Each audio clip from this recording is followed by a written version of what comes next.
Welcome to the series on tricky questions and straight answers, answers to biblical queries. This is really a tricky question, especially in a pluralistic society. Different gods are coming and claiming that they are the real God. Which God is to be accepted? Which God is the true God? This is the question which they are asking. At the time of Jesus Christ also, people used to ask him tricky questions to make him fight against the Jewish religious group or against the Roman authorities. This is also a similar tricky question because in a pluralistic society, one could land up in trouble.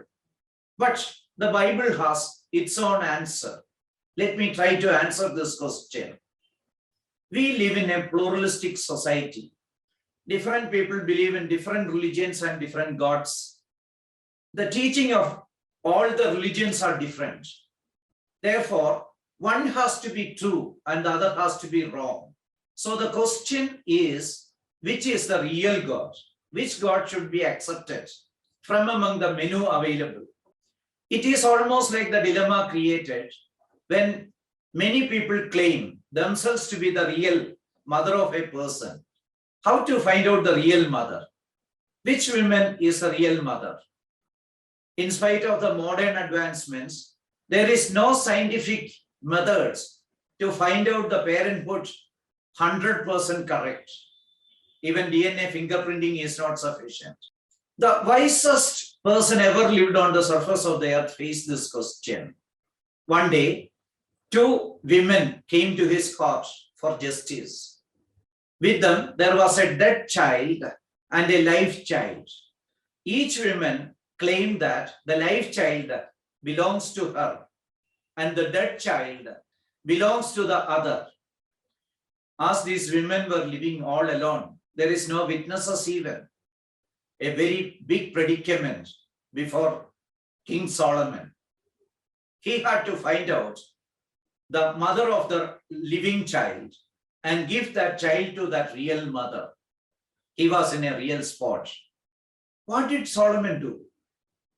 Solomon asked the soldiers in the court to bring a sword to cut the live child into two and asked the soldiers to give one piece each to the two women claiming the right over the live child. One woman then immediately agreed and she said that yes, let it be done.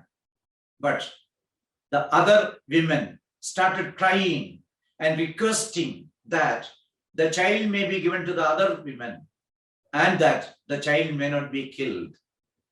Immediately, Solomon asked the soldiers to give the child to the second woman. How did Solomon find out the real mother? Solomon used the love yardstick. The loving mother is the true mother. Yardstick to find out the true God is also the love yardstick.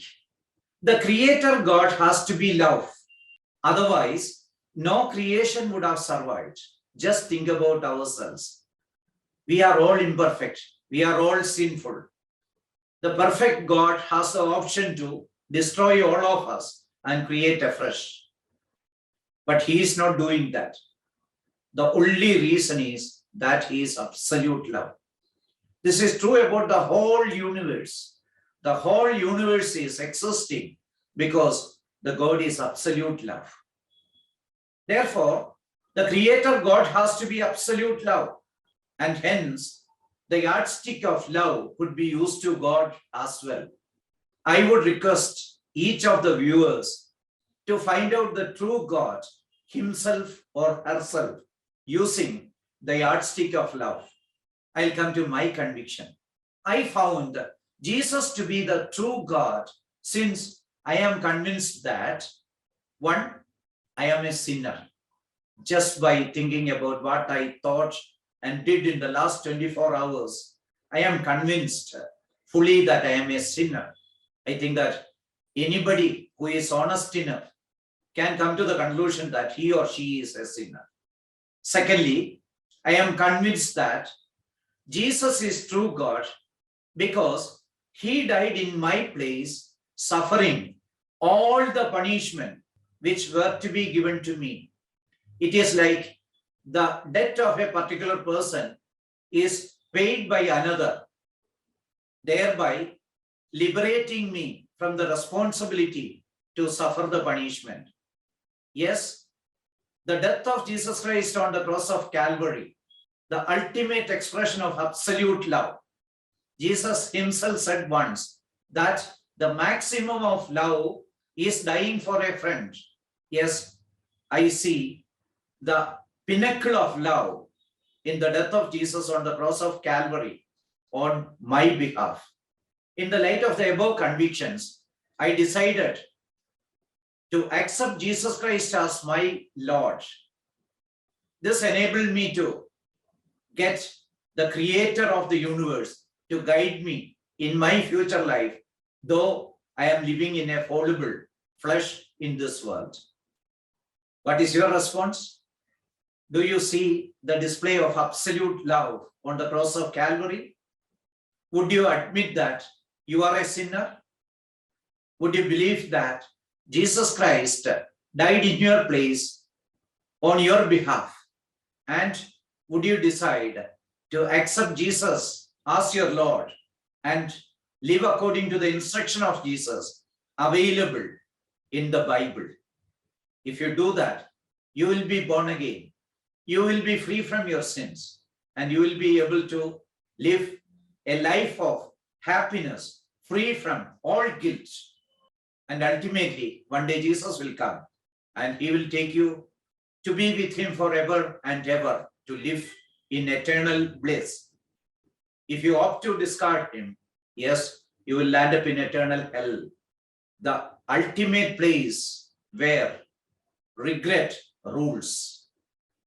May God enable to find the real God, the true God in Jesus Christ, and be blessed. Thank you.